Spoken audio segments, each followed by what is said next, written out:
Assalamualaikum. Waalaikumsalam. Mbak Dia, silakan masuk. Silakan duduk.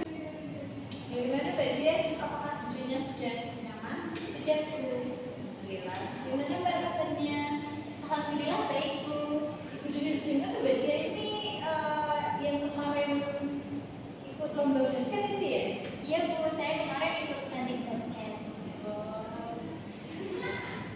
Kalau boleh tahu, Mbak Dia ini suka basket itu dari kapan ya? Saya suka basket itu dari SMP, Bu, ikut ekstrakurikuler basket. Jadi Mbak Dia itu menekuni dan basket ini. Iya, Bu. Mbak Dia, kalau boleh tahu, Mbak Dia sendiri ini ada perlu apa ya sama ini? Saya mau melakukan konseling, Bu. Sebelumnya apa Mbak Dia sudah pernah melakukan konseling atau sudah tahu tentang konseling? Belum, Bu. Ibu akan jelasin dulu ya di sini tentang konseling. Jadi Mbak Dia, konseling itu adalah pemberian bantuan oleh konselor yaitu ibu sendiri konseling Mbak Dia untuk memecahkan masalah yang Mbak Dia hadapi.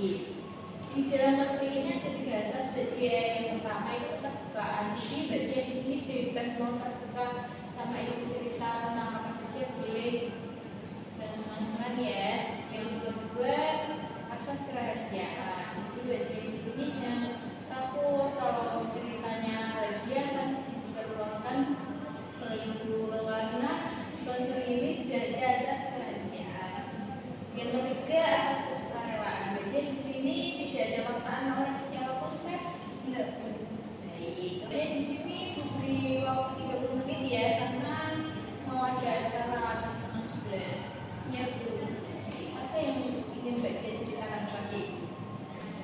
Saya merasa stres, Bu, dengan nilai-nilai saya menurun belakangan ini. Saya kan ingin memperbaikinya, tapi saya nggak tahu tuh harus mulai dari mana. Bisa Mbak Dia ceritakan apa yang sebenarnya Mbak Dia inginkan dalam hal nilai-nilai sekolah Mbak Dia? Saya ingin nilai-nilai saya lebih baik, Bu. Saya pengennya tuh dapat nilai yang minimal 80 di setiap mata pelajaran. Saya merasa nilai yang bagus bisa membanggakan kedua orang tua saya juga, Bu. Itu tujuan yang baik Mbak. Sekarang bisa Mbak Dia ceritakan bagaimana rasanya Mbak Dia kalau belajar? Saya biasanya belajar di rumah setelah pulang sekolah, tapi seringkali saya merasa males dan lebih banyak menghabiskan waktu dengan bermain ponsel atau menonton TV, Bu. Jadi kadang-kadang saya juga belajar sama teman, tapi itu sering berakhir dengan ngobrol daripada belajar. Apa yang Mbak Dia biasa lakukan ketika Mbak Dia ini merasa malas atau terganggu saat belajarnya? Saya sering merasa tidak termotivasi dan akhirnya menyerah untuk belajar, Bu. Saya pikir kan bisa belajar nanti, tapi akhirnya saya tidak belajar sama sekali. Oh, jadi Mbak Dia ini sering merasa tidak termotivasi ya, dan akhirnya menyerah untuk belajar. Baik, jadi di sini ada beberapa hal yang kita perlu perhatikan ya Mbak. Menurut Mbak Dia, apa tindakan Mbak Dia saat ini yang mendukung keinginan Mbak Dia untuk mendapat nilai yang lebih baik menurut Mbak Dia? Saya sadar kalau cara saya belajar sekarang itu tidak membantu sama sekali. Saya merasa bersalah karena tidak belajarnya baik, tapi saya juga merasa sulit untuk memulai, Bu. Nah, Mbak Dia sadar kan kalau cara belajar Mbak Dia ini tidak membantu sama sekali. Bagus bahwa Mbak Dia ini bisa menyadari itu.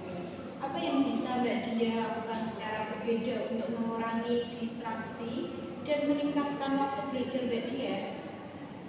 Kayaknya sih saya bisa membuat jadwal belajar yang lebih teratur dan membatasi saat main HP, Bu. Saya juga bisa belajar di tempat yang lebih tenang seperti perpustakaan atau ruang belajar di rumah. Oke, menurut Ibu itu ide yang bagus Mbak Dia. Terus apa yang akan dilakukan Mbak Dia? Apakah Mbak Dia mempunyai rencana untuk berubah yang lain dan mencapai keinginan yang ingin Mbak Dia capai? Iya, Bu, ada. Saya sudah mulai mempunyai planning sih untuk membuat rencana belajar yang spesifik. Misalnya kayak membuat jadwal untuk belajar itu dulu setiap hari dan menetapkan target harian atau mingguan. Selain itu, saya juga ingin mencari cara untuk membuat belajar lebih menyenangkan, biar saya lebih termotivasi, Bu. Nah, itu ide yang bagus, Mbak Dia. Ibu dukung. Tapi menurut Mbak Dia, berapa jam per hari yang Mbak Dia rasa bisa belajar tanpa merasa terbebani? Saya pikir 2 jam sehari cukup baik untuk memulai. Saya bisa belajar 1 jam setelah pulang sekolah dan 1 jam lagi setelah makan malam. Lalu untuk Mbak Dia ya, jika Mbak Dia itu waktu belajar ingin bermain ponsel itu apa yang Mbak Dia kira-kira lakukan? Mungkin saya bisa menyimpan HP saya sih, Bu. Terus kalau nggak gitu, saya bisa minta tolong ibu saya untuk menyimpan ponsel saya. Oke, Mbak Dia di sini sudah bisa menggunakan batasan waktu ya. Sekarang Mbak Dia punya rencana yang sudah jelas, Berharap Mbak Dia bisa menerapkannya dengan baik ya. Dari di sini Ibu akan menyimpulkan permasalahan Mbak Dia ya. Jadi Mbak Dia ini merasa stres dengan nilai-nilai Mbak Dia yang menurun di belakangan ini. Karena Mbak Dia ini malas dan menghabiskan waktu itu untuk bermain HP, kadang-kadang juga menonton TV dan sering belajar bersama teman, tapi berujung ngobrol jadi tugasnya tidak terselesaikan gitu ya Mbak. Dan Mbak Dia ini memutuskan untuk membuat jadwal belajar setiap hari itu minimal 2 jam. Dan jika Mbak Dia ini mempunyai kesulitan belajar, kalau pengen main HP gitu, Mbak Dia akan meminta ibu Mbak Dia itu akan menitipkan HP ke Mbak Dia. Begitu Mbak. Iya, Bu. Baik, apakah ada yang mau dibicarakan lagi Mbak Dia? Sudah, Bu. Terima kasih atas bantuannya. Saya merasa lega. Alhamdulillah. Bagaimana perasaannya Mbak Dia? Saya merasa lega. Baik, apakah bisa diakhiri untuk konseling hari ini? Bisa, Bu. Terima kasih, Bu, atas waktunya. Saya pamit dulu. Mbak. Hati-hati ya Mbak.